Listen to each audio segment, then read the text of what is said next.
Hi guys, my name is Mohammed.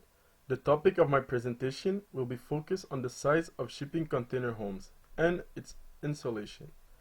Shipping container homes has been a new emerging trend for new projects among homeowners. Though, to be able to live in a shipping container, major modification needs to be done. Our interest of focus today is to maximize the indoor living space for a shipping container. As mentioned by Carr, we can lose up to 1 foot in total height and 6 inches on each side of our shipping container. The design project, which I'm presenting to you today, will insulate the container home while giving you more space than described by Carr. Let's begin with the design constraint and requirement. Taking into consideration that in a cold climate, we must prevent condensation which can corrode the container and form mold. In hot climate, however, keeping heat away from the container is of extreme importance. We must therefore consider many factors when choosing the right insulating material and technique. Most container homeowners prefer to have spray foam insulation, which provides a seamless vapor barrier while controlling condensation. Spray is therefore the chosen indoor insulation of this design report. Spray foam insulation costs between $1.75 to $3 per square foot. It is known for being the thinnest insulation option with 2 inches of width. The chosen outdoor insulation material is the structural insulating panel. This option is about 3 inches thick and requires a wooden frame to be attached to the container first. The cost of the structural insulating panel is between 75 cents to $1.45 per square foot. The net interior space, which is the main goal of this design, is directly correlated with the air value. Managing an acceptable air value with a good net interior space will be a challenge. The air value is critical here. If too low, the heat transfer from the container to the outside will be greater, making the insulation value of the container home extremely inefficient. Contrarily, the greater the air value is, the wider the insulation width becomes. The air leakage is something else to keep in mind. It represents how well the insulation prevents air from flowing through. Then we have the design description. The proposed indoor and outdoor insulating techniques of the shipping container is a very simple process that can be done with or without the skills of a professional. Renting the necessary tools or employing a contractor are two methods that can lead to successfully achieving this project. Both outdoor and indoor walls of the shipping container home must be prepared for insulation. The interior walls need to be as clean as possible without any debris, holes, or gaps. Once the indoor walls are clean, insulation can be done. The spray foam will be projected on all the walls and the ceiling and will form 2 inches of closed cell material.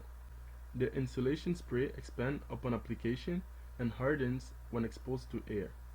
This specific method advantages tightly sealing every bit of the shipping container. Note that the spray foam will require trimming as the expansion will push it 1/2 to 1 inch outward. Spray foam is not a finished surface. In fact, it has a high risk of flammability in the event of a fire. Therefore, it should be covered by sheeting. An additional 1/2 inch will be added to the outward of the indoor walls. In order to reinforce and assist the indoor insulation, the outdoor walls of the shipping container home will be covered of fiberglass blankets. To do so, studs of measurement 2 by 6 will be nailed at uniform spacing all around the exterior of the shipping container home. The outdoor walls also need to be prepared for insulation in the same way the indoor walls were cleaned. Remove all debris, holes, or gaps. Fiberglass batts of 6 inches thick should be cut in the right dimension to fit in between the studs, with the face pointing back outward. With a staple gun, secure the paper lining to the studs at approximately every 7 inches. To make external walls extremely insulated, apply a 3-inch thick layer of vapor retardant panel over the insulation. Now, let's talk about the testing of this design.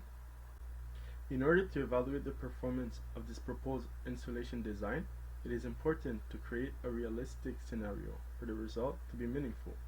Therefore, to test the insulation design, a 40 feet I-cube shipping container home will be insulated as previously described and will be located in Canada, where a yearly trial will be conducted.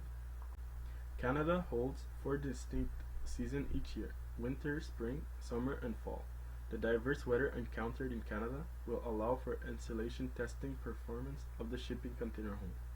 The centroid of the shipping container will be the reference zone for the different temperature testing. A detailed recording of the indoor temperature, pressure and humidity will be conducted throughout the year. Adjustment to the insulation methods and materials will be made to the indoor and outdoor insulation if necessary, while keeping the prior objective primary, maximizing the indoor living space of the shipping container home. To conclude, this design project will attempt to maximize the indoor space of a shipping container home. Spray foam was chosen for its small size and its quality to keep warm and cool air flowing throughout various seasons. For the outdoor insulation, the structural insulating panels was chosen to reinforce and assist the spray foam. Together, they should comfortably insulate a shipping container home and achieve the previously stated objective. Hi guys, my name is Mohammed. The topic of my presentation will be focused on the size of shipping container homes and its insulation. Shipping container homes has been a new emerging trend for new projects among homeowners. And see you next time. Though, to be able to live in a shipping container, major modification needs to be done.